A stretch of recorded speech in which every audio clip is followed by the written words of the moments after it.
objetivo es formar, democratizar la formación y organizar una serie de eventos y formaciones siempre en torno a la ciberseguridad. En este nuevo webinar, de este ciclo de webinars que hemos organizado durante este año y que va a continuar las próximas semanas, cada martes o cada 2 martes, tendremos un webinar. Pues en este nuevo webinar vamos a hablar de un tema pues, que preocupa y que ocupa a gran número de organizaciones y que tiene que ver con la seguridad en la cadena de suministros. Bueno, sin más vamos a presentar a los ponentes de la sesión de hoy. Está con nosotros Arturo Callejo, Delivery Manager de Aquanima, del Grupo Santander. Buenas tardes, Arturo. Muy buenas, ¿qué tal? Y Alejandro Delgado, Director de Ventas y Desarrollo de Negocio para Iberia de Global Suite Solutions. Buenas tardes, Alejandro, y gracias por participar en este webinar de ISIC. Buenas tardes, Juanjo. Gracias a vosotros por invitarnos. Bien. Pues nada, en este webinar, como decía anteriormente, vamos a explorar cómo las organizaciones pueden fortalecer las cadenas de suministro frente a estas crecientes amenazas, a los ciberataques cada vez más fuertes, más potentes y con más intensidad en el sector empresarial y también gubernamental. Vamos a profundizar en estrategias efectivas de gestión de riesgos de terceros, lo que se conoce como TPRM o Third Party Risk Management, y también en su conexión con el GRC, el Gobierno, Riesgo y Cumplimiento. Pues tanto para identificar como para evaluar y mitigar los riesgos de ciberseguridad en cada eslabón de la cadena de suministro. Vamos a hablar de cómo integrar efectivamente las prácticas de TPRM y de GRC en la estrategia de ciberseguridad para asegurar la resiliencia o ciberresiliencia de las organizaciones. Bueno, un dato para entender un poco por qué estamos hoy aquí y por qué vamos a hablar de esto.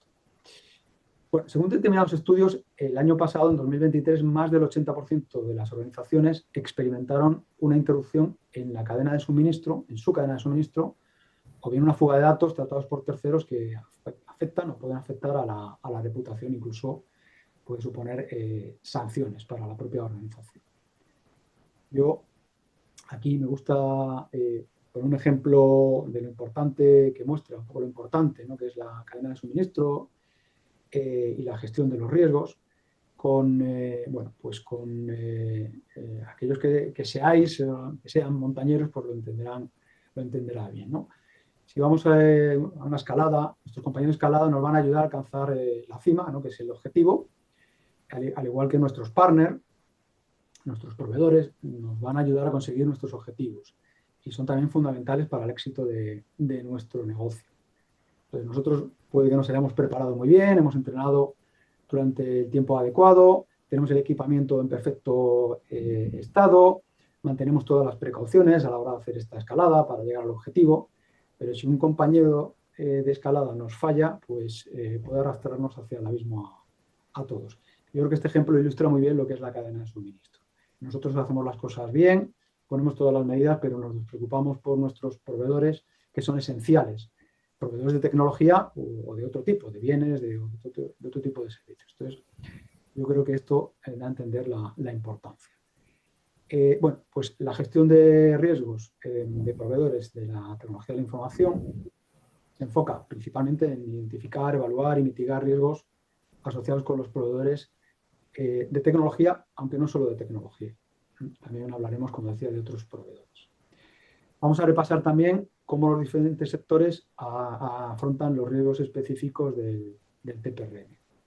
Tenemos respuestas también a temas organizativos, como qué requisitos debemos exigir a nuestros proveedores, cómo debe organizarse la gestión eficiente, ¿no?, de los riesgos en terceros, quiénes deben estar involucrados en nuestra empresa, quién debe liderarlo, cuál es el nivel de implantación actualmente del TPRM, cómo está evolucionando. Vamos a describir el proceso end-to-end, desde la identificación y evaluación de nuevos proveedores hasta la monitorización continua y la gestión de la relación con esos proveedores. Y vamos a compartir ejemplos de mejores prácticas y las herramientas que pueden facilitar el proceso de TPRM. Y ya por último, hablaremos de un caso real con Alejandro, que nos va a traer un caso real y de las graves consecuencias que pudo tener o que tuvo para los clientes de esta organización. Así que os recomiendo que os quedéis hasta el final porque promete ser un debate interesante y con temas que bueno, pues a todos nos preocupan de una forma u otra. Bueno, entonces vamos a empezaremos con Arturo. Y a ver, ya sabemos, ¿no?, que la mayoría de las organizaciones no están gestionando adecuadamente, ¿no?, los riesgos de la cadena de suministro. Se han centrado en sus propios riesgos y han abandonado un poco la cadena de suministro por las prioridades internas. Si acaso, en algunas situaciones se limitan a imponer algunas cláusulas de seguridad de los contratos, en los SLAs, les piden que rellenen regularmente por los típicos cuestionarios como hacen los ciberseguros, ¿no?, de cómo está tu seguridad, y se limitan a esto, ¿no?, a actualizar estos cuestionarios pues anualmente, y ahí queda un poco todo, ¿no? Entonces la pregunta, Arturo, es, ¿debemos conformarnos con lo que nos digan los proveedores? Los proveedores siempre creen o nos pueden decir que sí, que están bien, que han hecho los deberes, o tenemos que ir un paso más allá, ¿no?, con la cadena de suministro. Debemos exigirles una serie de requisitos. ¿Cuáles son esos requisitos y cómo debemos hacerlo? Esto para abrir boca, ¿no? ¿Cuáles son, bajo tu punto de vista? Sí. Mira, esto es fácil, ¿no? Al final, un proveedor, pues lo que quiere es trabajar con nosotros, ¿no? Entonces, lógicamente, es verdad, dependiendo del grado de madurez que tenga tu proceso de la gestión del riesgo, vas a preguntar una serie de cosas, ¿no? Ya no solo de ciberseguridad, sino de diferentes dominios. Entonces, el proveedor quiere trabajar. Es verdad que unos van a tener más o menos peso, eso es otro punto importante, ¿no?, dentro de la negociación, pero al final, ¿no?, la idea es que quieren trabajar contigo. Entonces, si nos limitamos a pedir una serie de información, como comentabas tú, ¿no?, unos cuestionarios o ver 3, 4 datos básicos, ahí siempre corremos el riesgo de no que mientan, ¿no?, porque esto tampoco es que vayan a hacer eso, pero sí que van a adaptar los mensajes, adaptar las respuestas. También entra la variable del entendimiento que ellos tienen del grado de la información que le estás pidiendo, ¿no? Entonces, si usted cubre con por poner un ejemplo concreto, ¿no? Oye, ¿cubres la política de contraseñas para el servicio X? Pues, oye, es fácil que te digan que sí, ¿no? ¿Cómo es la política de seguridad interna? Muy completa, ¿no? Entonces, al final, dependiendo del riesgo que tenga ese servicio dentro de tu cadena de suministro, que esto es importante, seguro que lo comentamos ahora, sí que es importante ver la veracidad de estas respuestas. Y de nuevo, no es porque mientan, es que hay confusiones, hay misunderstanding, hay falta de información. Entonces sí que hay que hacer una mini comprobación, por lo menos, de que esta información es verídica, ¿no?, y que efectivamente está cubriendo lo que tú esperas. Si es un servicio que tiene muy poco riesgo, también hay que ser inteligentes y ver cuánto vamos a invertir en este análisis de esa información, porque no vaya a ser que sea mucho mayor, ¿no?, la inversión para cubrir todo que el riesgo real, ¿no?, los impactos de que haya una brecha real, ¿no?, en el punto que sea. Entonces, encontrando ese equilibrio, sabiendo dentro de tu cadena de suministro la importancia de este proveedor concreto o de este servicio, sí que hay que poner foco de una manera u otra en que esa información sea veraz, y ahí es importante, en función de ese apetito de riesgo que tenga tu compañía, ver los expertos o procesos o automatismos que nos ayuden a verificar esas respuestas. Digo expertos o automatismos o procesos, luego también lo vamos a ver, seguro, y es que hay diferentes modos de realizar esta verificación, ¿no? Bien por expertos, como comentaba, porque tienen el conocimiento para saber qué pregunta hacer o cómo analizar una evidencia, pero también hoy en día, y yo creo que es hacia donde nos movemos, ¿no?, dentro de esta parte de la gestión de riesgos, hay muchas fuentes externas que ya nos confirman un montón de datos y fíjate, ¿no?, tanto nos sirven para validar esa información como para ahorrar al proveedor preguntar ciertas informaciones porque ya nos lo está dando un tercero o una fuente externa, en este caso, y verificada. ¿Vale? Vale. Entonces, bueno. Estupendo. Muchas gracias, Arturo. Y ahora, Alejandro, quería preguntarte, ¿qué requerimientos de monitorización, supervisión y auditoría deberíamos implementar, ¿no? ¿Y con qué periodicidad? Con nuestra cadena de suministro, con nuestros proveedores. A ver, en base, bueno, como comenta Arturo, a ver, no es suficiente con hacer análisis tipo cuestionario, tipo, pues como se venía haciendo antiguamente, ¿no? Al final, aunque lo comentemos al final con el caso, sin dar nombres, pero tienes que alinearlo mucho con tu dinámica de riesgos que tengas, con tu dinámica de, pues ya dependiendo, ¿no? Hoy seguro que mucha gente que nos escucha, pues tiene ya montado, que lo veremos ahora, una 27001, o tiene montado un sistema de gestión de riesgos, o la aplicadora, ¿no? Que también comentaremos ahora después Arturo y yo. Entonces, tu sistemática de monitorización, de supervisión, cuando haces las auditorías, si es que las haces, de proveedores, tiene que ir alineado con todo lo anterior. Es decir, si tú tienes un sistema de gestión de riesgos o tienes unos análisis de riesgos o una política de riesgos que te marca un apetito de riesgo, ese apetito de riesgo no es solo para ti. O sea, es cierto que el TPRM es una disciplina relativamente nueva, ¿no? Y que no está todavía muy implantada en las organizaciones. Pero ya no podemos ver ese sistema de gestión de riesgos que estamos implantando, o de seguridad, o de continuidad, o de lo que sea, como algo nuestro interno. O sea, si yo tengo un apetito de riesgo, me lo invento, ¿vale? De 6, pues ese 6 o ese nivel medio o ese nivel alto es para mí y es para mis proveedores, es para mi cadena de suministro. Incluso a lo mejor, lo hemos visto en algunos sitios, se puede diferenciar diferentes niveles de riesgo, diferentes apetitos de riesgo en función de si es algo interno o es algo externo. Entonces, ¿cómo monitorizarlo? ¿Cuándo? ¿Cómo auditarlo? Tiene que ser coherente con tus políticas actuales de riesgo. Tiene que ser coherente también con los requisitos del negocio y del departamento de compras. Eso lo hemos comentado muchas veces, ¿no? O sea, TPRM no es compras, pero sí que es cierto que tiene mucha cercanía a un departamento de compras y tiene que estar incluso antes que el departamento de compras o en paralelo al departamento de compras. Entonces, esos requisitos de supervisión o de monitorización o incluso de auditoría también tiene que estar alineado con compras. Y lo que no puede suceder, y sin embargo sucede, es que un departamento de TPRM, un departamento de riesgos de proveedores, se entere de una contratación cuando la contratación ya está hecha. La contratación de un proveedor, me refiero.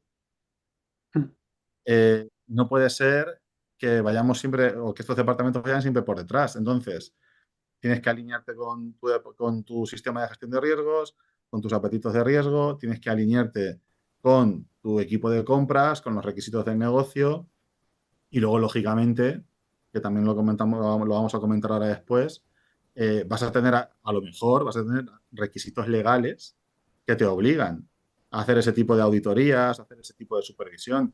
Entonces, recomendación final, por así decir, no tratemos a la cadena de suministro, a los proveedores, como algo diferente a un riesgo que ya tenga dentro de la organización, porque al final se va a convertir en un riesgo de dentro de la organización. Con lo cual, lo interesante aquí es tomarlo como un elemento más, que le apliquen las mismas políticas o más fuertes todavía, que le apliquen los mismos niveles de riesgo y que entre en dinámica de si tienes un cuadro de mando, que entre en el cuadro de mando. Si tienes un departamento de auditoría que hace auditoría de riesgos, pues que se haga también auditoría de proveedores. A lo mejor no de todos, pero sí de los más importantes o de los que estén catalogados como más críticos, ¿no? Al final se trata de incluirlos de manera natural, cuesta, pero de manera natural, en esa dinámica y en esa forma de trabajar y de gestionar los riesgos. Vale, muchas gracias, Alejandro. Y sí, cuánta razón tienes, ¿no? En que a veces en el departamento de compras o de riesgos son los últimos que se enteran, ¿no? Como el CISO a veces, que hay una absorción de una empresa y el CISO a veces es el último que se entera y resulta que ahora tiene una pata más o una nueva unidad Y de se negocio. enteran ya con todo hecho, sin ningún control previo y sin Correcto. nada. O sea, sí, Esto diría que nos ha pasado a todos. sí. Bueno, y Arturo, ¿cuál es o cómo ha evolucionado el TPRM? Y cuál es su estado así muy por encima, porque no podemos entrar en detalle en diferentes sectores. O sea, cómo está evolucionando el sector financiero, pues lógicamente es el que mejor conoces, pero en general, ¿no? ¿Cómo crees que, y si puedes bueno, resumirlo, ha evolucionado en los diferentes sectores, al menos en los sectores más importantes? Sí, fíjate que, bueno, esto ya lleva muchos años, ¿no? Lógicamente, ver esa cadena de suministro que tienes y esos terceros, ¿no? Que están participando. Fíjate que inicialmente esto comienza en ese onboarding de proveedores donde se hacía un onboarding básico, se hacían unas preguntas muy orientadas a tema financiero, donde los triggers directamente incluso eran los volúmenes, ¿no? Que estabas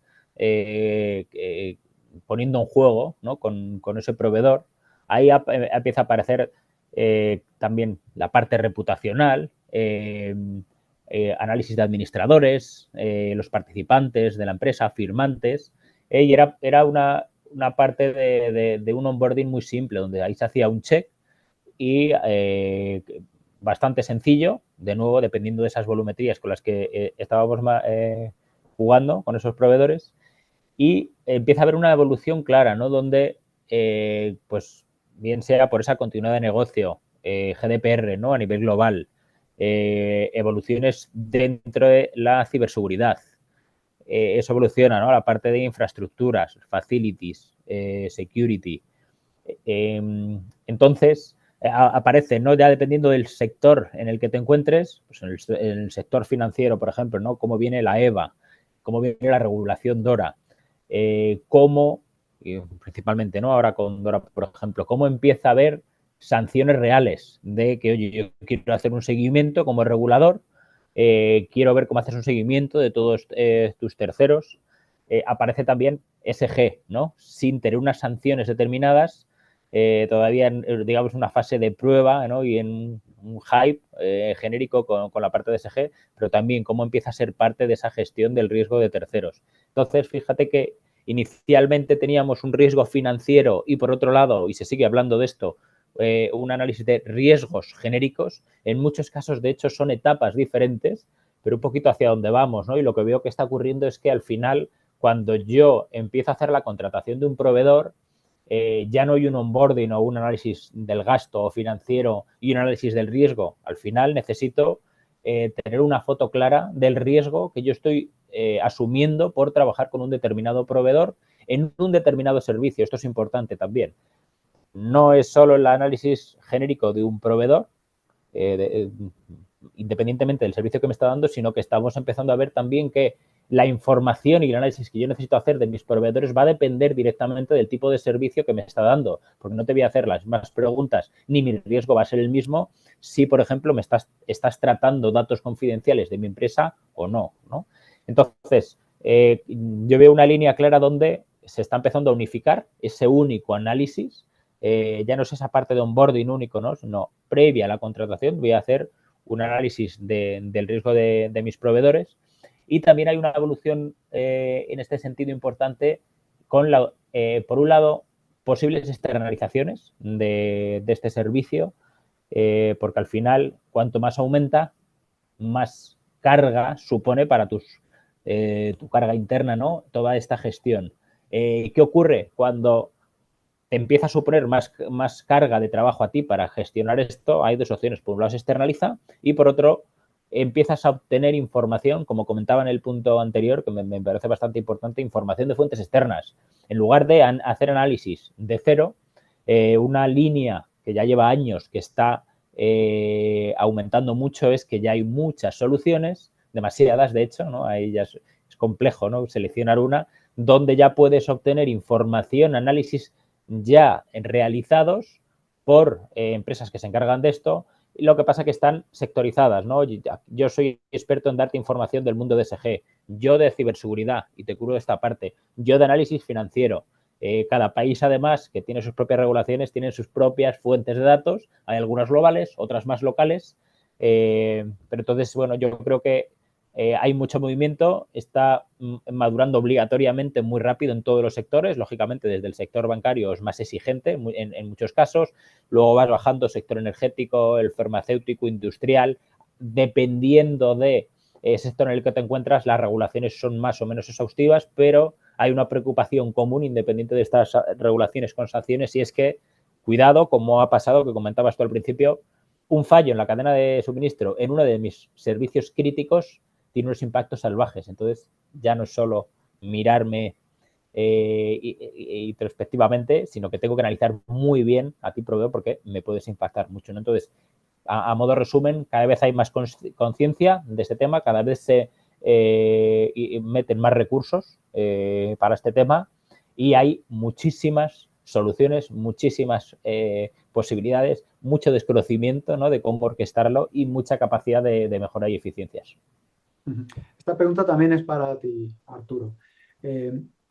¿Cómo se debe integrar el TPRM en la estrategia de gobierno, IT, y la gestión de riesgos corporativa? Y una segunda pregunta, o una doble pregunta, ¿puedes compartir algunos ejemplos también de mejores prácticas que facilitan este proceso de TPRM? O sea, cómo se integra, sí, y algunas mejores prácticas. Sí, va un poquito de la mano al final, y algo de inmadurez, ¿no?, que estamos viendo en muchos casos es que las empresas se lanzan a analizar los riesgos de sus proveedores, más o menos lo que han definido, pero fíjate que falta una pieza muy importante, y es la segmentación de tu perímetro de proveedores y implantar un apetito de riesgo coherente y acorde al servicio y taxonomía que te están dando los proveedores, ¿no? Entonces, muchos casos bien sea dentro de ese proceso de compras o de forma paralela, no se está realizando esta segmentación, ¿no? Y fijaos que con un proceso claro, donde, oye, cada vez que hay una nueva solicitud de un gasto, ya automáticamente voy a lanzar ese proceso de segmentación, independientemente de quién lo haga, ¿no?, donde, contestando un conjunto muy pequeño de preguntas, ya me va a indicar si para dentro de mi proceso es más o menos crítico, si acorde a mi apetito de riesgo, qué esfuerzo, ¿no?, cuánto tengo que invertir en asegurar que este proveedor está cumpliendo ciertos procesos, ¿no?, ciertos criterios. ¿Dónde quiero poner foco? Oye, ¿de verdad me está tratando datos confidenciales y los está almacenando en un sistema, o está en mi propia infraestructura que sé yo que está seguro, ¿no? Pues en función de este tipo de respuestas, yo voy a saber si tengo que profundizar más en un ámbito de ciberseguridad, en un ámbito de seguridad de la información, data privacy, etcétera, ¿no? Entonces, algo que está ocurriendo mucho es, nos lanzamos a la piscina con los ojos casi cerrados, empezamos a lanzar preguntas, empezamos a obtener información de fuentes externas, pero no nos hemos parado a hacer ese paso previo de segmentar realmente mi base de proveedores, los actuales, cuál es el riesgo real, dónde tengo mis mayores riesgos. Oye, está en el ámbito de ciberseguridad, está en el ámbito de la gestión de los datos.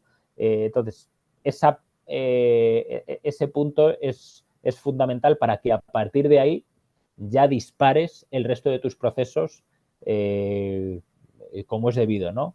Y luego hay un poquito uniéndolo, puede ser parte del proceso de compra, si es ese proceso del end-to-end de procurement. Al final tengo una solicitud de gasto, voy a hacer un análisis de qué proveedores me pueden dar este servicio. Para estos proveedores puedo hacer previamente a la firma, o una vez que ya está preadjudicado, justo antes de la firma, para un proveedor concreto ese análisis, o puedo ir adelantando análisis más básicos para todos los participantes, de forma que ya sepa que cuando me ha llegado a la ronda final, o que ya tengo que decidir entre dos proveedores, sé que ambos son válidos, ¿no? Para no encontrarme, después de haber hecho todo el proceso de negociación, encontrarme en una de las fases últimas que finalmente el riesgo que estoy corriendo con este proveedor es enorme, ¿no? Sin embargo, otro de los que está valorando habría tenido un riesgo infinitamente menor por la madurez que tiene, donde este proveedor concreto me esté impactando, ¿no?, dentro de mi cadena de suministro. Estupendo, muchas gracias, Arturo.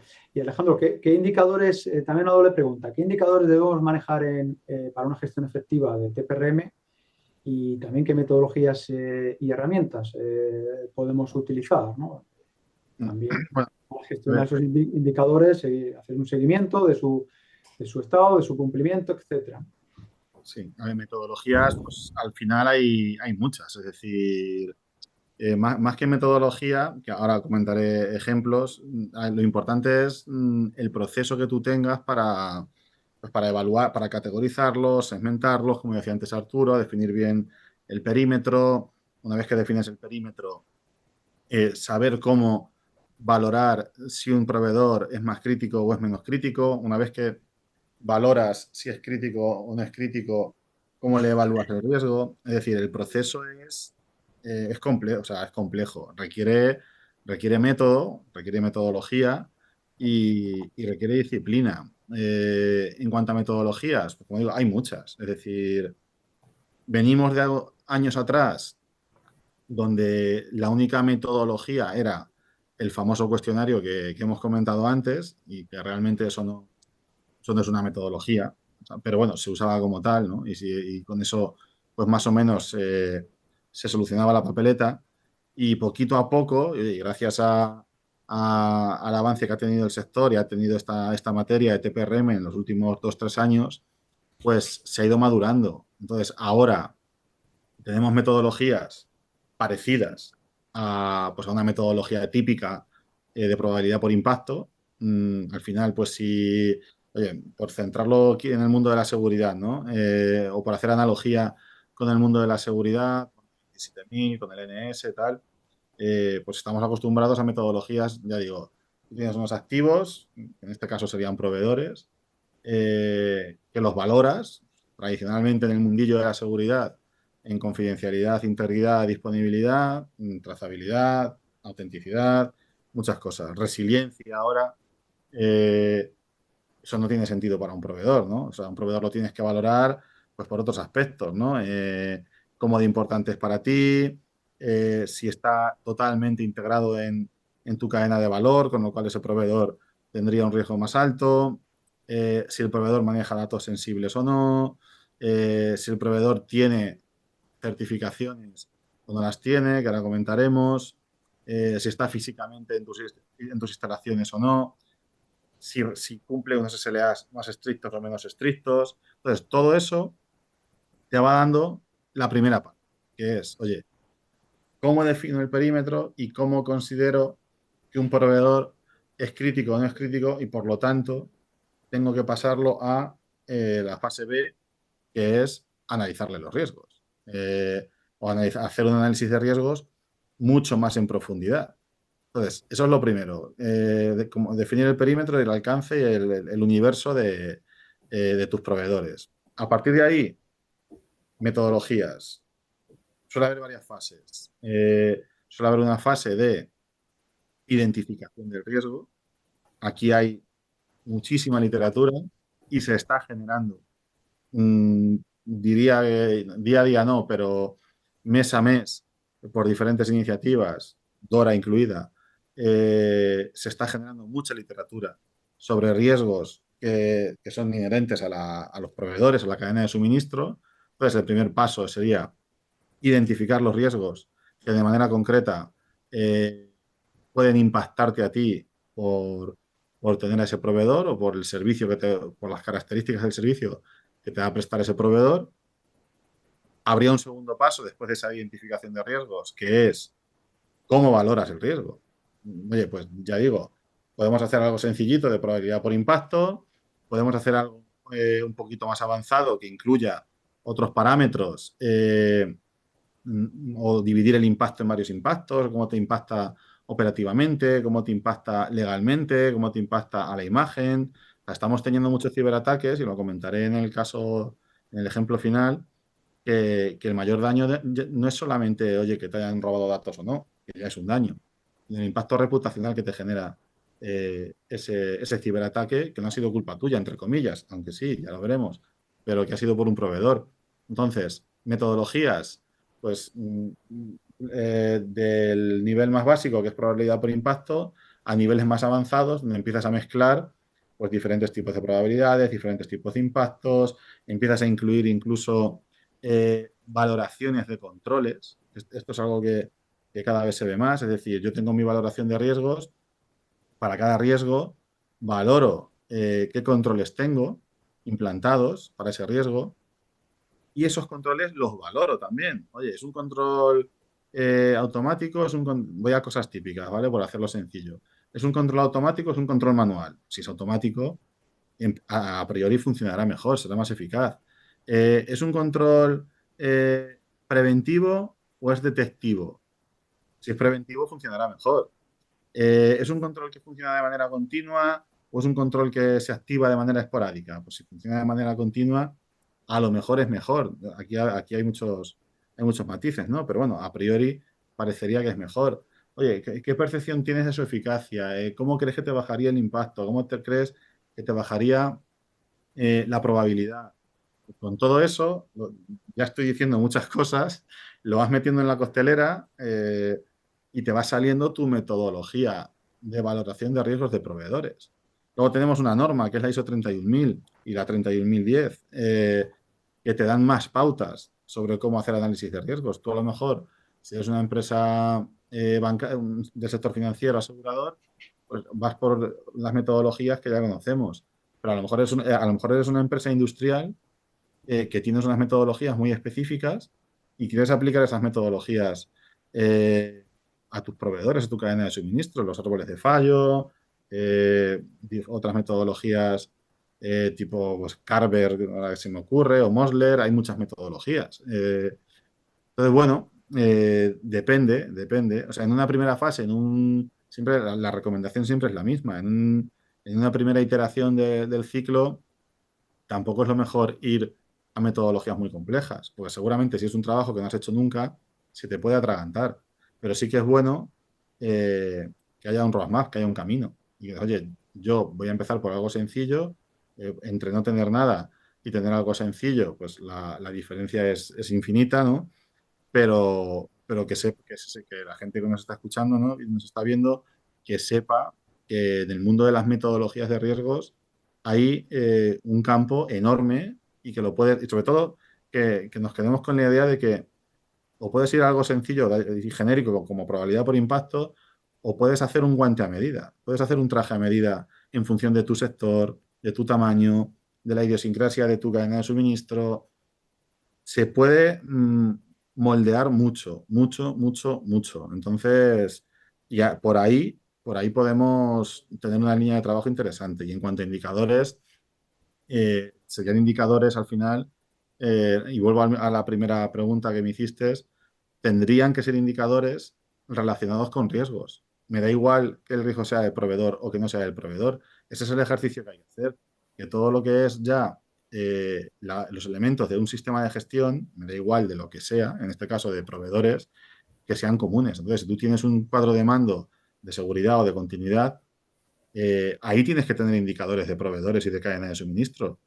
Y, aunque no hayas hecho nada específico de TPRM, deberías tenerlos. Si no los tienes, pues ahora es el momento y lo integras y lo dejas todo como si fuera un único sistema, ¿no? Entonces, bueno, me he enrollado mucho con la respuesta, pero bueno, ya digo, identificación, valoración con metodología, valoración de los controles, eso te da un riesgo residual si lo quieres, pero que se puede construir muy sencillito o muy, muy a medida.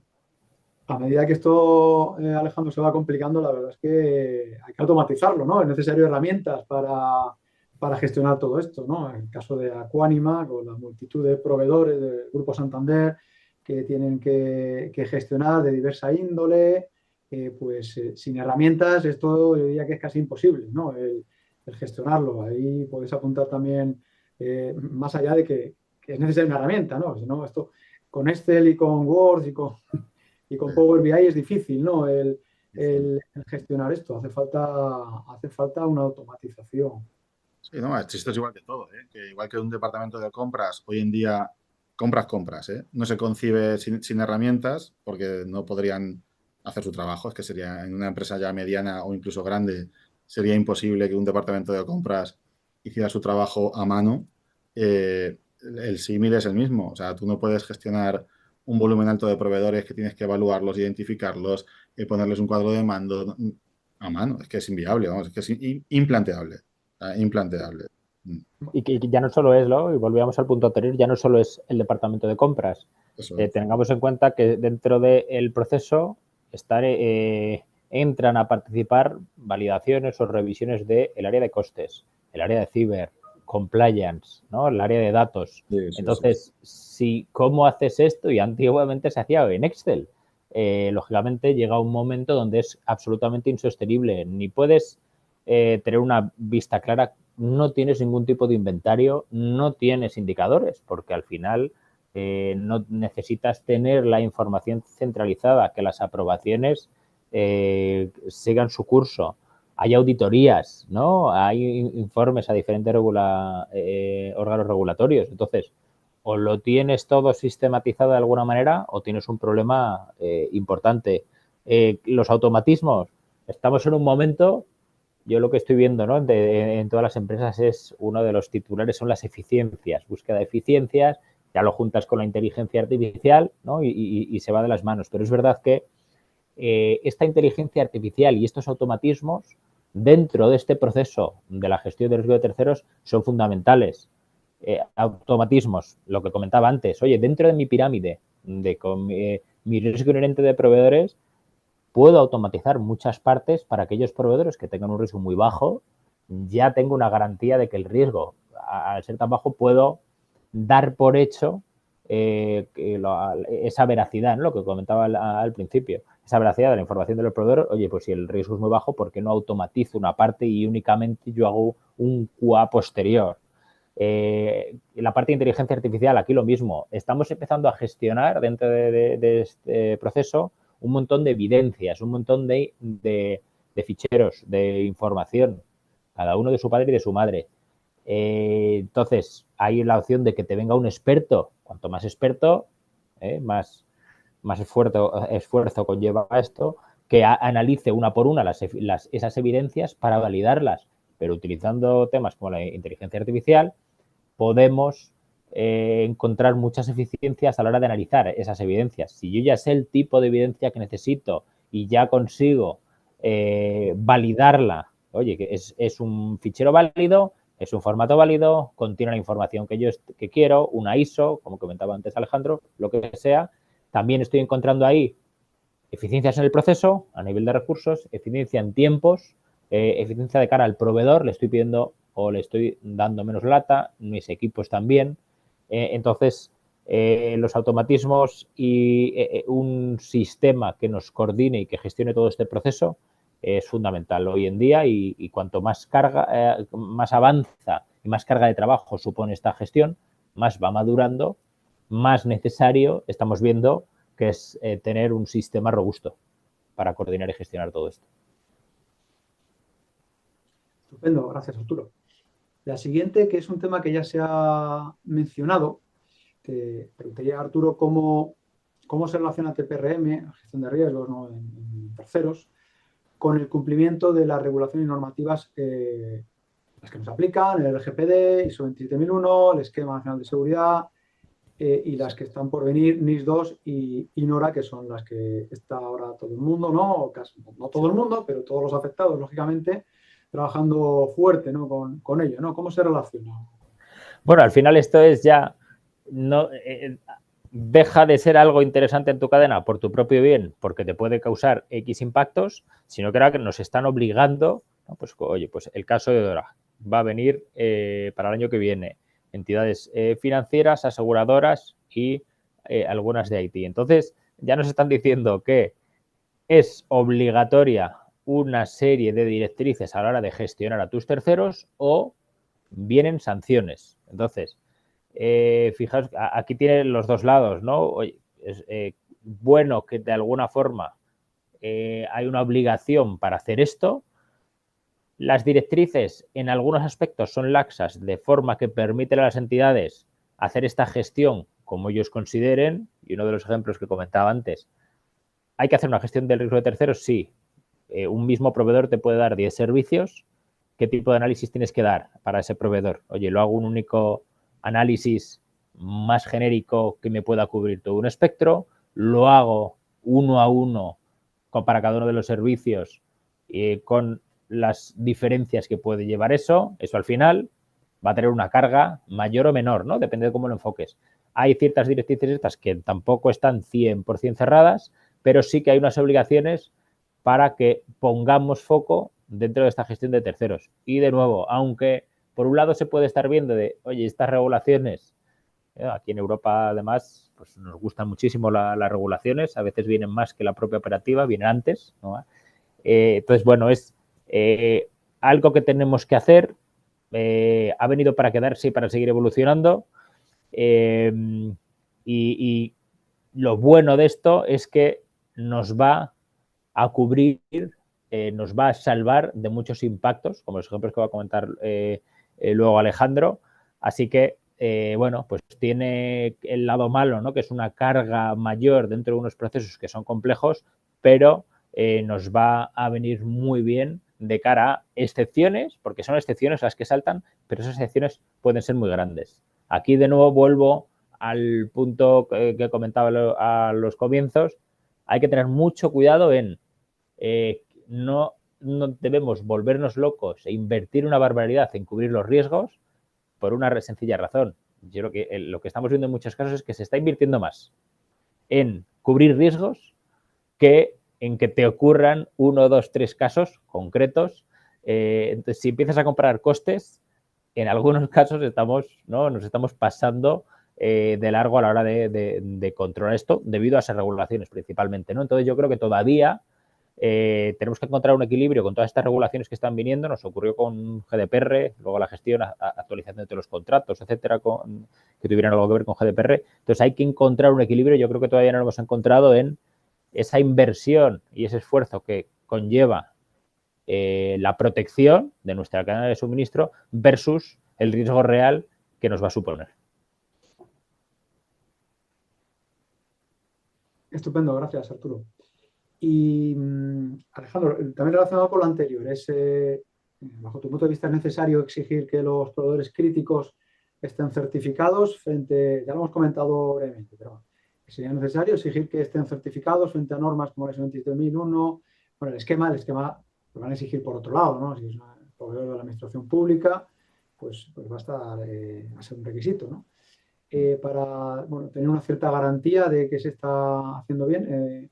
Este es para ti, Alejandro. O sea, ¿cómo lo ves? Es necesario exigir, que decir, las empresas exigen cada vez más, claro, el cumplimiento de estas normas, luego el cumplimiento de DORA, del reglamento DORA, de la directiva NIS2, pues ya vendrá por otro sitio, otra exigencia, pero a día de hoy, bajo tu punto de vista, ¿qué opinas, no?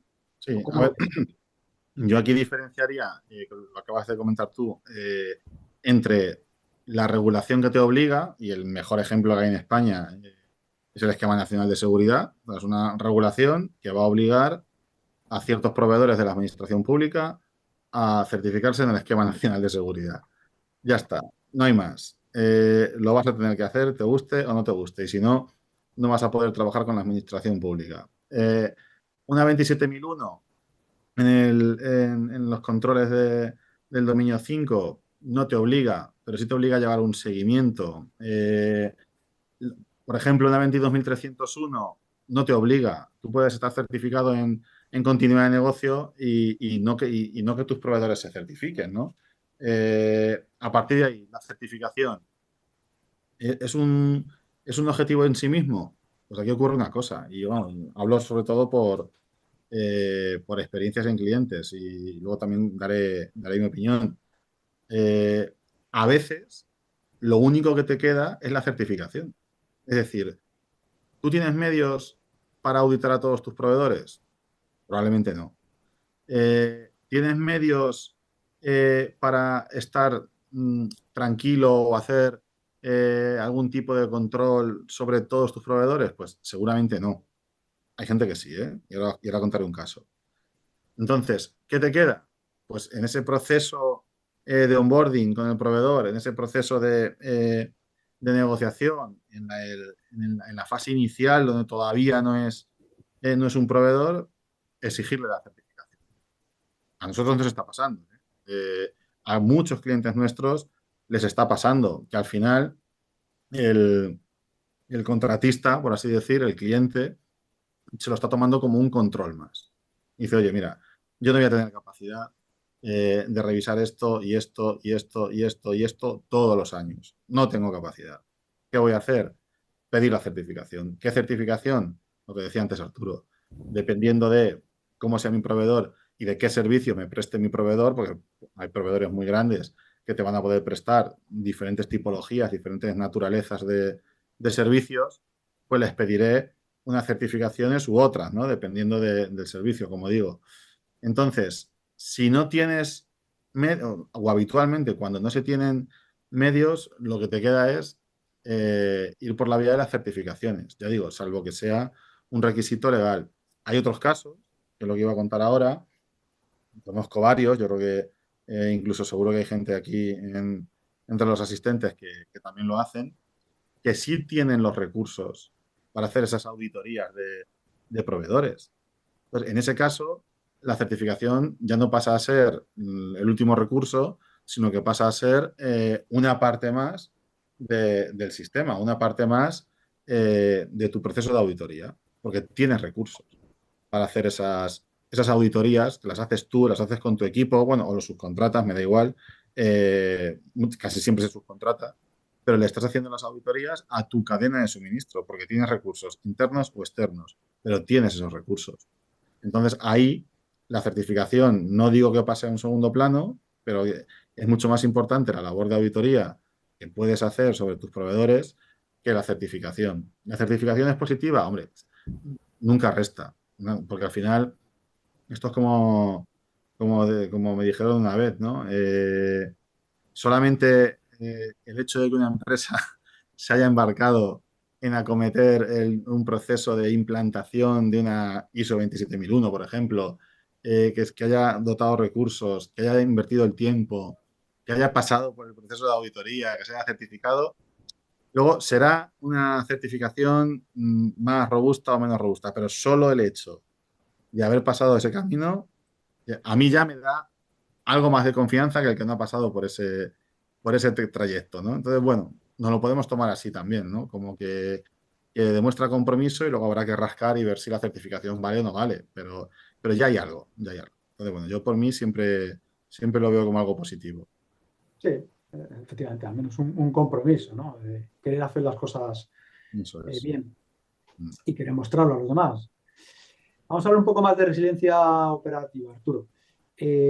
¿Cómo pueden evidenciar nuestros proveedores pues, su capacidad de mantener la operación de forma continua? Debemos nosotros revisar su Business Continuity Plan, pedir evidencias de que lo han probado, darlo por bueno. O sea, ¿qué podemos hacer como clientes frente a nuestra cadena de suministro?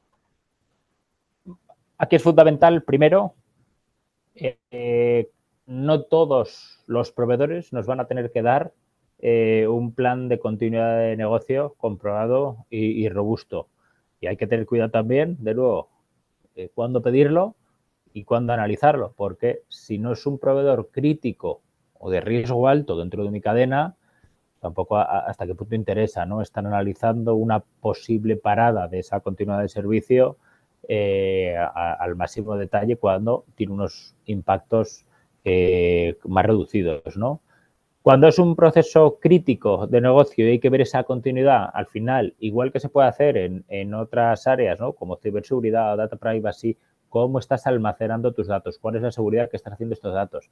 Para este caso, hay que pedir los controles que tiene el propio proveedor y analizarlos. En este caso, si tienes un equipo de expertos o lo tienes externalizado el servicio para que pueda analizar que realmente lo que te está comentando el proveedor está probado y es real, mejor, ¿no? Porque al final el proveedor te puede decir, sí, efectivamente yo tengo, oye, para catástrofes X o para una brecha de seguridad, tengo todas estas opciones, pero tienes que validar que primero son válidas, segundo, te tiene que demostrar que se están haciendo pruebas de esa continuidad de negocio periódicas y es importante no solo vale con decir la idea que tiene el proveedor a la hora de estar preparado para estas contingencias, ¿no? tiene que estar haciendo los simulacros, ¿no? que se llaman, como el de incendios que tenemos que hacer todos los empleados, ¿no? De vez en cuando toca un... Pues esto es lo mismo, oye, suponiendo que me pasa esto, yo ya he determinado una serie de pasos a realizar cada vez que existe un tipo de emergencia.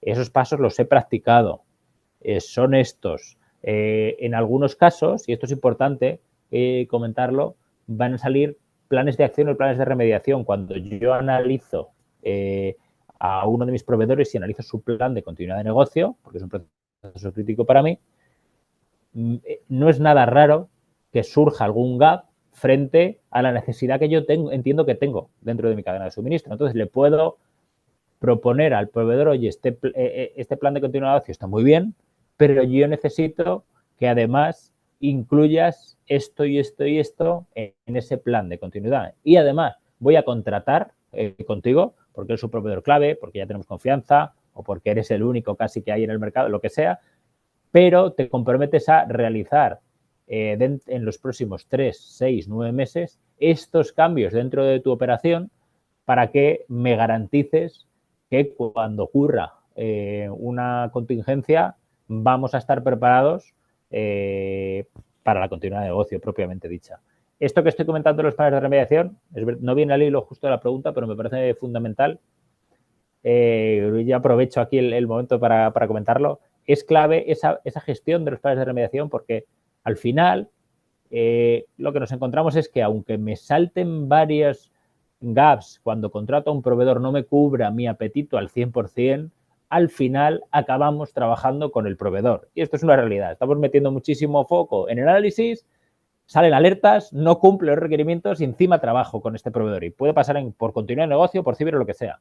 Entonces, aquí es importante fijar esos planes de remediación de, oye, voy a trabajar contigo, vamos a firmar, te voy a pagar, pero, por favor, es algo contractual también. Te comprometes que en este periodo vas a cumplir esta serie de cambios internos, bien sea fortalecer la política de contraseñas, agilizar los procesos, reducir los SLAs, lo que sea, y vas a tener un periodo de tiempo para realizarlos. Y eso ya me va a dar garantías de que hoy he empezado a trabajar contigo con unos assumptions y finalmente los has realizado. Y esto es importante porque el músculo que tienen las empresas para hacer un seguimiento de estos planes de remediación parece una tontería, pero el contrato ya está firmado. Entonces, ¿hasta qué punto pones foco real en realizar el seguimiento de unos planes de remediación? Cuando ya está dándose el vicio, está funcionando todo, y además cómo validas que se están cumpliendo esos planes de remediación, ¿no? Entonces, también es fundamental tenerlo en cuenta dentro de nuestro proceso. Vale, muchas gracias, Arturo. Por cierto, no lo he comentado al principio, podéis ir lanzando vuestras preguntas aquí por el chat. Ya hay una pregunta que la dejamos para el final, pero podéis ir escribiéndolas. Luego, eso sí, nos quedan 20 minutos, acabaremos a las 6:15, hora de España, y sí que los últimos 10 minutos queremos dejar para estas cuestiones que nos planteéis. Alejandro, sí, estaba para ti. ¿Puedes hablarnos de algún caso reciente, ¿no? Que creo que conoces alguno o querías comentar algunos, aunque sean anónimos, donde pues un ciberataque, un incidente de seguridad en un proveedor pues ha puesto en jaque a alguno o a varios de sus clientes, ¿no? Algún caso real, que esto es lo que le interesa también a mucha gente, ¿no? Es casos reales, experiencias prácticas de qué es lo que pasó y a lo mejor cómo podían haber evitado, si hubieran puesto las medidas, los controles necesarios, pues un impacto en sus clientes. A ver, hay muchos. Y estaba dudando, pues realmente hay muchos. Y estaba dudando si ir a algo más localizado, reciente, o ir a algo un poco más. Te voy a dar 3 ejemplos, ¿vale? O sea, así, y el último va a ser el más antiguo, pero el más llamativo, y que estoy seguro que lo conoce todo el mundo, el último. Pero bueno, el primero es uno que ha sucedido hace muy poco, estamos hablando de hace 2 o 3 semanas, aquí en España. No voy a decir a quién, aunque es fácil de buscar por Google cuando diga lo que, pues a un servicio regional de empleo por una rotura de la cadena de suministro, ha sido un ciberataque a uno de sus proveedores de IT, pues han estado han estado parados sin poder operar 2 semanas, 3 semanas. Imaginaros creo que todavía siguen a medio gas, como aquel que dice. Imaginaros el impacto que eso tiene, ya no solamente para ese servicio regional de empleo, sino para la gente, para la ciudadanía. Es un impacto importante, muy importante, muy importante. Ese es uno. Es un ciberataque. Voy al extremo opuesto. Al final, todos dependemos mucho de la logística, del transporte. Eso también son proveedores. Y yo creo que todo el mundo que intentó eh, comprarse un coche en 2021, 2022, etcétera, algunos ni pudieron por la crisis de fabricación de componentes electrónicos que había. Eso afectó a comprarte un coche, pero obviamente afectó también a los departamentos de IT por un tema tan sencillo como era la reposición de equipos. Y conozco bastantes casos, sobre todo en organizaciones grandes que usan hacen un uso intensivo en cuanto a volumen de dispositivos IT, que tuvieron problemas serios, por un tema de cadena de suministro en Asia, en este caso. Y luego hay otro, que es el más llamativo de todos, lo que pasa es que no es tan reciente, porque hace 2 años y medio, 3 años, que fue, esto seguro que lo conocéis, el de SolarWinds. Eso ha sido la bomba. Y releyendo, y luego han salido, eso fue durante 2021, pero realmente, y a pesar de que han pasado ya casi 3 años, ha sido el mayor ciberataque de la historia a un proveedor. O mejor o dicho de otra forma, ha sido el ciberataque hecho a un proveedor que más impacto ha tenido en clientes finales. Y os voy a dar 3 cifras y con esto ya termino. Afectó a el 28% de los proveedores de servicios gestionados de todo el mundo. Eh, Eso es una auténtica barbaridad. O sea, más de 18.000 empresas.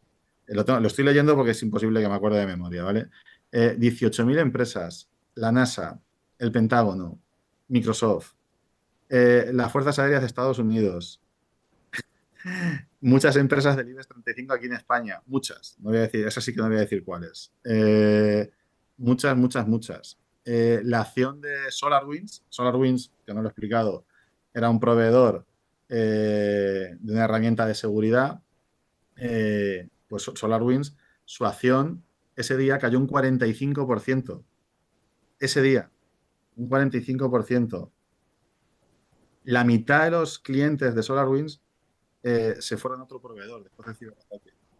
La mitad. Entonces, esto, que es algo que va a volver a pasar, pasó en 2021. A menor escala, y por eso quería traer uno, aunque hace 3 años, pues este fue la bomba, o sea, ha sido el mayor de la historia. Pero a menor escala esto sigue pasando. Y en esta agencia regional de empleo ha pasado algo parecido. Y fue a través de algo muy sencillo, ¿no? El ciberataque a SolarWinds, que quien tenga curiosidad lo puede buscar en Google, que hay muchísima información. Entonces, eh, ¿se podía prevenir? ¿Se podía mitigar el ciberataque? Dentro de SolarWinds, no lo sé. Tú como proveedor, perdón, como cliente de SolarWinds, si esta empresa te mandó, que fue lo que ocurrió, te mandó una actualización de su software y esa actualización que estaba validada por ellos contenía el malware dentro, es muy difícil de prevenir, pero ahí está tu departamento de IT, ahí está tu departamento de ciber para que internamente tú tengas las barreras suficientes o los controles suficientes para que si aunque sea por una cadena, por un proveedor, entran en tu sistema, tener las barreras y los controles suficientes para que no te contamine a todo. Y ahí se demostró pues, que esas barreras en general pues brillan por su ausencia. Sin entrar en SolarWinds, entrando en los clientes de SolarWinds. Recordamos ese caso, ¿no? Fue, es verdad, uno de los más sonados. Ha habido, obviamente, muchos más.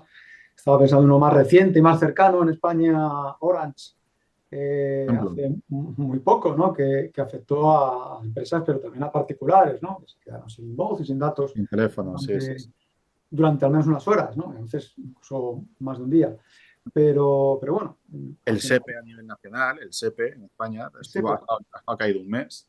Sí, es verdad que no es un proveedor, es bueno, de empresas, ¿no? Como tal, ¿no? Sí. Servicios a empresas, no es tu cadena de suministro, Sí, pero Orange sí que es un caso, bueno, totalmente. y como este, pues otros tantos, y como tú bien has dicho, seguirá pasando. Sí. Una adecuada gestión de riesgos y una automatización y, por supuesto, tener proveedores alternativos y no tener fuentes únicas, sobre todo de servicios críticos. Cuando hace 2 años se cayeron uno de los principales proveedores de DNS de todo el mundo, También, es verdad. afectó a muchísima gente. Sí. O sea, que casos hay Para dar y tomar. para documentar esto y para reforzar los argumentos. Efectivamente. Y ya por último, bueno, tenemos dos preguntas, pero queda una pregunta aquí para Arturo, que es la última, para cerrar pues, la mesa redonda y luego pasamos a estas preguntas. ¿Hacia dónde consideras, no? Hablando un poco del futuro, que se dirige el TPRM? Bueno, esto es, antes lo he introducido un poco, aquí ya hablar un poquito de filosofía, ¿no? Que creo que va a madurar, está madurando en todas las empresas, está siendo muy fundamental. La necesidad global de esto, lo que está generando ya es esa proliferación de empresas de mayor o menor tamaño que dan fuentes de información externa. Y fíjate que yo la línea que veo, al menos la que me gustaría, porque tengo dudas de qué va a ocurrir, ¿no? Pero la que me gustaría es que empezara a haber una serie de certificaciones genéricas, globales, hechas por diferentes instituciones que vayan copando, ¿no? O cogiendo fuerza dentro de este sector, de forma que ya te estén garantizando que si tiene el proveedor X, tiene un sello determinado para X taxonomías, automáticamente está validado. ¿Qué conseguimos con esto? Primero, va a haber la carga de trabajo a los proveedores se va a reducir salvajemente. El esfuerzo que necesitamos tener internamente con los propios criterios de cada una de las entidades, sabéis que el área de riesgos, el área de compliance, al final no piden lo mismo en cada empresa pide bajo su criterio lo que considera necesario, ¿no? Entonces, si conseguimos ir en una línea donde empieza a haber certificadores más globales o locales que ya nos estén indicando que para estas taxonomías y para estos servicios tienes un OK y ya eso es una garantía total de que estás cubierto para X contingencias, el ahorro que encontramos en todas las partes, en tiempos del proceso, en nuestros equipos internos, en la parte del proveedor, es enorme, ¿no? Porque esto cada vez conlleva más trabajo. Entonces, o empezamos a ir en esa línea, gracias a inteligencia artificial, gracias a automatismos, sea como sea, pero de que de alguna forma tienes esa base de datos de proveedores que ya están certificados, en esto es el futuro. La empresa que lo consiga, y de hecho ya se ha conseguido en algunos ámbitos, ¿no? Y voy a poner un ejemplo. Además está un poquito relacionado con una de las preguntas que he visto ahí ya en el chat. Herramientas, ¿no? Sabéis que ESG, que ha tenido mucho bombo, sobre todo en el 2021-2022, ya hay herramientas y voy a mencionar una, EcoVadis, por ejemplo, es una fuente externa que se encarga de dar ese sello de validez, una serie de rating o scoring de un análisis relacionado únicamente con ESG. Entonces ya automáticamente cuando tú vas a contratar un proveedor, tú puedes ver ese scoring y como ya conoces los parámetros con los que trabaja EcoVadis en este caso, ya sabes si con ese scoring cubre o no cubre tus criterios ese proveedor. Entonces, fijaos que en este caso EcoVadis es una solución que cobra a los proveedores en lugar de a las propias entidades que lo utilizan. Entonces, es una fórmula donde se ahorra tiempo en lo que comentaba, ¿no? Tanto por el proveedor, que no lo tiene que completar por cada cliente, sino una única vez, en EcoVadis en este caso, y el resto de clientes ahorran mucho tiempo porque ya tienen ahí el scoring y punto. Ahí hemos ahorrado carga interna, hemos ahorrado tiempos. Entonces, esto es un ejemplo, es verdad que no para de evolucionar ESG, como Covadis hay tantas, dentro de SG es una de las más conocidas, pero yo creo que una línea a la que deberíamos ir, y fijaos que los propios reguladores, las propias regulaciones tendrían que fomentar esta línea también, incluso impulsarla, tendría que ser esta, ¿no? Soluciones que te certifiquen para ciertas taxonomías de forma global. Y la empresa, igual que ha pasado en otros sectores, la empresa que consiga esto, bien sea a nivel Europa, bien sea de forma global, va a triunfar, ¿no? Porque es una necesidad salvaje que hay en el mercado y yo creo que puede ser la línea que deberíamos seguir, por lo menos. Vale, muchas gracias, Arturo. Y como decía, vamos a pasar, antes de cerrar, nos quedan 6 minutos, a las preguntas de los asistentes. Hay una que dice, la primera: según el mercado y vuestra experiencia a día de hoy, ¿qué herramienta encontramos en el mercado o cuáles son las best practices para gestionar el riesgo de las cuartas partes? Bueno, Cuartas partes, sí. cuartas partes, teniendo en cuenta que son relevantes en la gestión del riesgo. Bueno, yo creo que de best practice ya un poco hemos hablado, quizá de herramientas. Si queréis comentar algo de herramientas del mercado. Sí, yo aquí, perdona, Alejandro, si quieres Dale, empiezo, me lanzo. Sí. Es importante, cuando entiendo que está preguntando por las cuartas partes, y es muy buena pregunta, lo hemos comentado muy poco.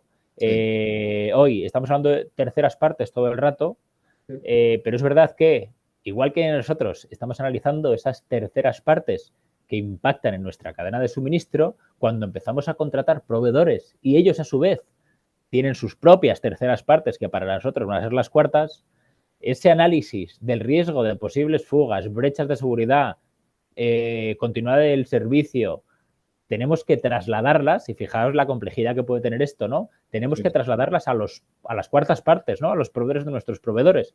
Y esto puede ser un ciclo infinito, ¿no? Fijaos, aunque solo sea con almacenaje de datos, con body shopping, ¿no? Que al final estás contratando uno que está en una subcontratación. Entonces, es fundamental que las herramientas, aquí volvemos al punto, nos ayuden a poder realizar esta traza, porque si no, manualmente es un infierno, ¿no? ¿Cómo vas a cubrir que además ya no solo es las evidencias y preguntas y riesgos que estás cubriendo de tu proveedor, sino de las cuartas partes, ¿no? Y ahí, cuando hablamos de herramientas del mercado, es muy difícil hablar de una herramienta concreta. ¿Por qué? Y os doy un ejemplo. Hay herramientas más o menos potentes, tecnológicamente hablando. Al final esto, como ha crecido mucho, sobre todo aquí, por ejemplo, en Europa, hay una variedad de soluciones, pero hay que diferenciar entre plataforma tecnológica que me va a permitir a mí, a mi empresa, hacer esta gestión con mis recursos internos, o una solución, un servicio que, basado en la tecnología, también me está dando el criterio de análisis. Es decir, ¿quiero internalizar ese análisis de riesgo de terceros o lo quiero externalizar? Entonces, esta pregunta es clave para ver qué solución del mercado quiero, porque hay muchas soluciones que únicamente ponen la tecnología para que la opere la propia empresa, o te vas directamente, externalizas el servicio, integras esa solución y ese servicio dentro de tu proceso con otras o con la misma solución, a las mismas herramientas, pero es clave una decisión, ¿no? Punto 1, internalizado o externalizado, y punto 2, centralizado o descentralizado. También lo puedes tener esa labor por diferentes áreas, o puedes haber coordinado una única área que esté centralizando todos los procesos. Yo no, podemos dar aquí algunos nombres, y voy sabéis, pues Alejandro, en este caso, de Global Suite, es una solución tecnológica súper potente. En este caso, nosotros, además, trabajamos directamente desde Aquanima para dar el servicio a la gestión de riesgos sobre la solución de Global Suite para la gestión de terceros. Luego hay otras soluciones, como la que me lo voy a inventar también por dar nombres grandes del mercado, que es por contestar a la pregunta directamente, un Jagger. Jagger tiene una solución de gestión de riesgo de terceros muy potente, no aplica servicio, únicamente te da la solución, y es la propia empresa la que trabaja, gestiona, hace los análisis, envía encuestas a proveedores, etcétera.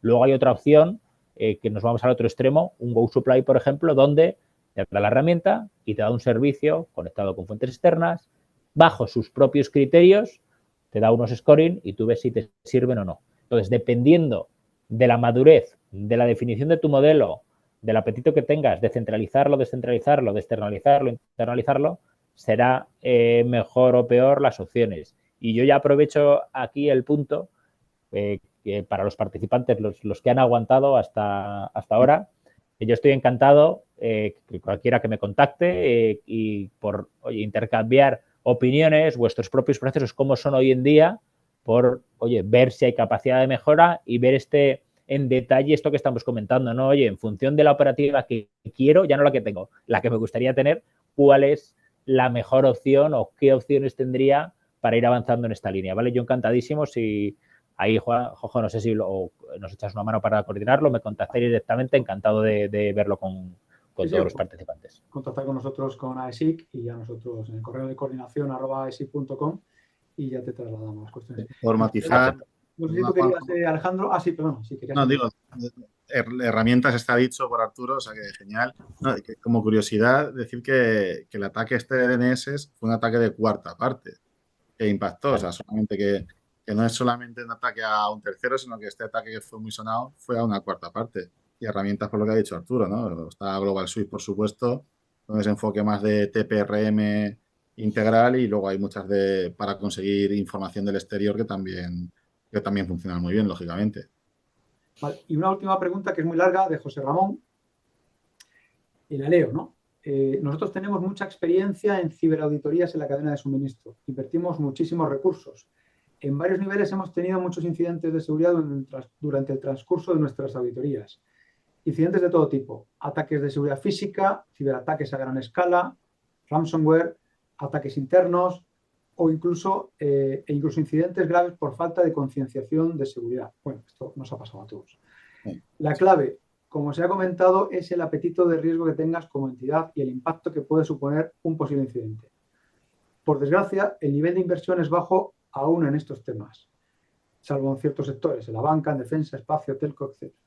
¿Pensáis que otros sectores que aún están muy lejos se irán incorporando paulatinamente o seguirán, sin embargo, siendo los sectores de siempre lo que invierten? Y aquí yo voy a añadir algo, esto es de mi cosecha, esto no es la pregunta, y es que precisamente cuando todos los demás se refuerzan, pues claro, porque bien les obliga el esquema, o bien NIS 2, o bien DORA, los que se queden, o bien todos los que están obligados a cumplir NIS 2 obligan a sus proveedores, como los que suministradores de la administración pública, que no sean la administración pública, pero por proveedor de una administración pública tienen que cumplir con el esquema. Al final todos pues van cumpliendo con cierta regulación, se van autoexigiendo, ¿no? Cumplimiento, van imponiendo o implantando controles, medidas de seguridad. Los que no tienen esa exigencia creo que se relajan, ¿no? Porque no hay nadie que les obliga y parece que al menos en este país, hasta que no nos obligan, no nos ponemos las pilas con estas cosas. Totalmente. Yo lo que añado es que los que no estén obligados por la regulación son los que se van a quedar pues atrás, los más vulnerables y los objetivos principales de los ciberdelincuentes. Y ahí es donde va a estar el problema, ¿no? Que los demás, algunos sectores se están durmiendo en los laureles. Bueno, la pregunta, si podéis contestar rápidamente, que ya se nos ha pasado el tiempo. ¿Pensáis que otros sectores se están incorporando paulatinamente o se van a quedar atrás hasta que les pase algo y entonces ya reaccionarán, como suele ser habitual? Como no hay tiempo, respuesta corta, no creo que se incorporen nunca. Bueno, pues ya está. Hay algunos que ahí van a ser siempre pues el objetivo fácil de los ciberdelincuentes y bueno, claro, incorporarán, pero por otro motivo, ¿no? Porque les han dado. Por obligación. Vale. Pues nada, muchas gracias por vuestra participación. Yo creo que ha sido muy interesante. Yo como cierre quería comentar, pues como resumen, que es esencial gestionar adecuadamente o eficazmente los riesgos de la cadena de suministro, que hay que exigir a nuestros proveedores unos niveles de seguridad adecuados y bueno, conformes al servicio que nos están prestando, a esa criticidad de ese servicio, y que es necesario colaborar con ellos para mejorar la seguridad y la resiliencia, siempre pues de forma conjunta, ¿no? Que es un trabajo en equipo, que no solo exigir, sino pues a veces incluso ayudar, ¿no? A nuestros proveedores, sobre todo si nuestros proveedores pues son empresas un poco más pequeñas y que no tienen tantos medios, tantos conocimientos, pero que para nosotros son críticos. También, y al hilo de esta penúltima pregunta, de la cadena de suministro no solo forman parte de nuestros proveedores directos, y por eso se llama la cadena, claro, sino también los indirectos, las cuartas partes que hemos mencionado, ¿no? Y que pueden afectar la actividad a nuestros proveedores y en cadena, o por el efecto dominó, pues afectarnos también a nosotros, ¿no? Entonces, por eso es importante también asegurarnos que nuestros proveedores hacen a su vez lo propio con sus proveedores y que la gestión de riesgos baja en cascada hasta el último implicado en la cadena. Bueno, que la gestión efectiva de estos riesgos, la automatización y el uso de las herramientas adecuadas son cruciales para mantener la confianza sobre nuestra cadena de suministro y, de nuevo, que debe haber una colaboración y alineación, en este caso no solo con los proveedores, sino entre todas las áreas involucradas, ¿no? Y que no cada uno haga la guerra por su cuenta, algo habitual. Y aquí pues estamos hablando del departamento de compras, del área de riesgos, de seguridad, de finanzas legal, de protección de datos, IT, compliance, bueno, y todos los que deban estar involucrados dependiendo de la organización, ¿no? También que estéis atentos, como parece que ha habido interés sobre la parte de herramientas, que estéis atentos porque las próximas semanas vamos a organizar una sesión práctica con una herramienta de gestión de riesgos que ya se ha mencionado, con Global Suite, y que nos puede ayudar a automatizar este proceso y el mantenimiento, ¿no? El proceso de gestión de riesgos en terceras partes, en proveedores y bueno, pues el mantenimiento, que a veces es lo más complejo. Nada, una vez más agradecer a Alejandro de Global Suite y a Arturo de Aquanima pues por sus intervenciones y muy aclaratorias y bueno, muy ilustrativas y muy interesantes, y nada, espero que nos podamos ver en el siguiente webinar. Tenemos uno planificado para el 12 de marzo sobre inteligencia. Y sin más, pues aquí nos despedimos y gracias a todos por vuestro interés y por vuestra participación. Muchas gracias, Juanjo. Gracias, Juanjo. Un placer. Un placer. Gracias a todos. Hasta luego. Hasta luego.